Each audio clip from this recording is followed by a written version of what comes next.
ये सुना देते हैं अली बाबर ने क्या कहा चाय पीते पीते। सुनिए।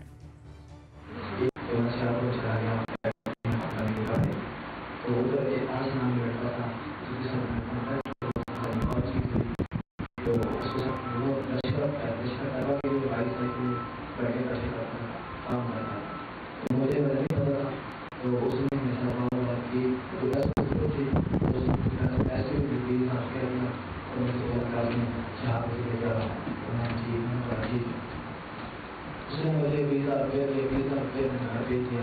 उसके बाद मुझे हवाले किया। अली सही मुझे अपना केस आदमी का केस वो मास्टर का गाड़ी भिजवा के पास है। ट्रेनिंग दी पाकिस्तान आर्मी से 28,000 था। उसने ट्रेनिंग दी। ट्रेनिंग के नाम में एक हमको जो फायर करें फायर और दूसरी दूसरे फायर में फायर कैसे करता है ट्रेनिंग का भी किया ट्रेन किया। तो हम लोग 9 लड़के थे। 9 लड़कों की फोटो लेकर लश्कर को एक आपको मार उसको तस्वीर की उसकी के बाद उन्होंने मुझे सेलेक्ट किया। मेरा नाम मुझे बता दिया मेरे पास फारूक था। मैं लड़का था जो शरारत में जा एक पहले काम कर रहा था। वो ना एक प्रॉब्लम लड़का था फैसलाबाद का एक लड़का। मैं आरएसएन सिंह साहब के साथ शुरुआत करना चाहता हूं इस चर्चा की। आरएसएन सिंह साहब, हाथ कंगन को अब और आरसी क्या?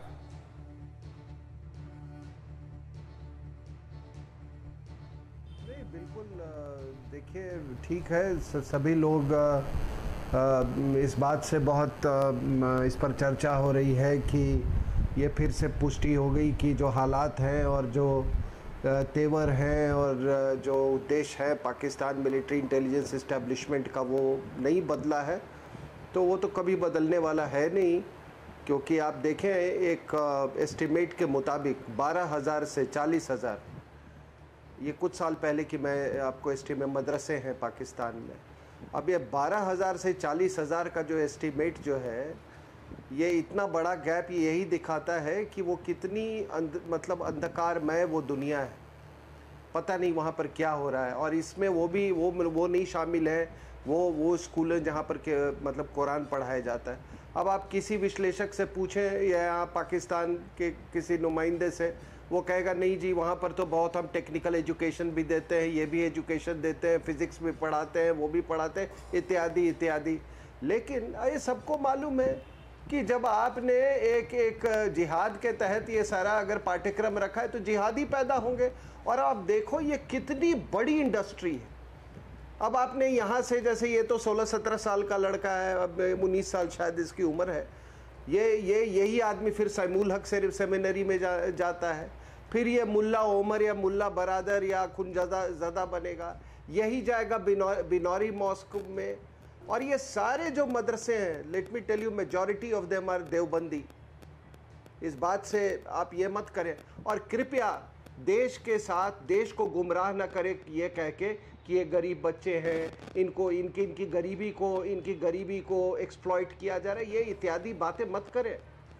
आपको मैं इसका उल्टा भी बहुत सारे उदाहरण दे सकता हूँ। अमीर बच्चे, ठीक, अच्छे घरों के आपने एक इम्पोर्टेंट बात कही है सर, उस पर मैं जरूर रिएक्शन लेना चाहता हूं। बात है कि ये आपने एक इम्पोर्टेंट बात कही, उस पर मैं रिएक्शन लेना चाहता हूं। आरएसएन सिंह साहब, आपने कहा जहां कट्टर सोच पनपाने के लिए शिक्षा दी जाएगी, वहां पर आखिरकार जो प्रोडक्ट होगा वो ऐसा ही होगा। अल मशरिकी साहब, रिएक्शन आपका। वेरी मच, बहुत खुशी है मुझे आपके चैनल पर आने पे।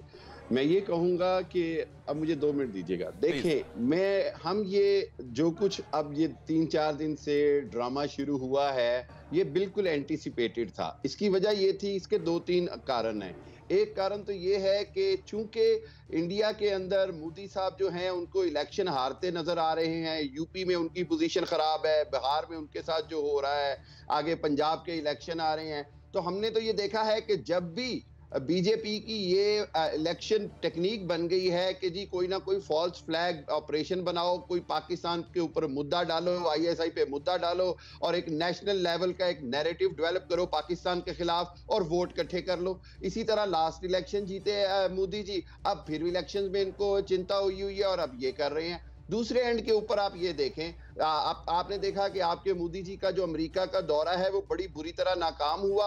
उसकी दो वजह है, एक ये कि आप ज्वाइंट स्टेटमेंट नहीं ले सके प्रेसिडेंट बाइडेन से पाकिस्तान के खिलाफ या अफगानिस्तान के खिलाफ, जो तो बड़ी कोशिश की गई। हामिद अल मशरिकी साहब, इंफॉर्मेशन दे रहा हूं। और नहीं, मैं आपसे आप फेरिस्त सी कुछ प्री कंसीव्ड दिमाग में चीजें लेकर आए। मेरा सवाल ये था कि कट्टर सोच पनप रही है क्या वहां?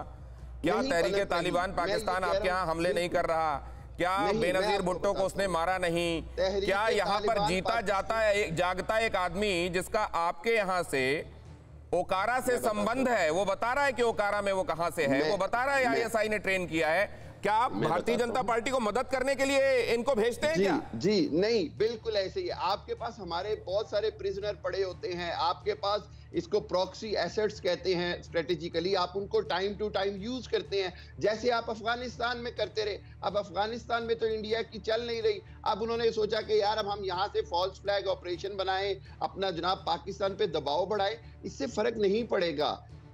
इंडिया को चाहिए कि इस तरह का बचकाना अटैक जो स्टोरी है ना, वो स्टोरी बोर्ड अब दुनिया की कोई इंटेलिजेंस ये बचकानी स्टोरी बोर्ड आपको अगर इंडिया की दिखाई देती है तो बाकी जगहों पर क्या कहा जा रहा है वो भी मैं आपको बताऊंगा। मैं अमेरिकन एक छोटी सी कांग्रेशनल रिसर्च स्टडी क्या कहती है वो आपको बताऊंगा। वहां भी कुछ बचकाना चल रहा है, पूरी दुनिया में बचकानी चीजें चल रही हैं। अल मशरिकी साहब, मैं आता हूं आपके पास। आप परवाह देश की, सोमवार से शुक्रवार रात 10 बजे TV9 भारतवर्ष पर।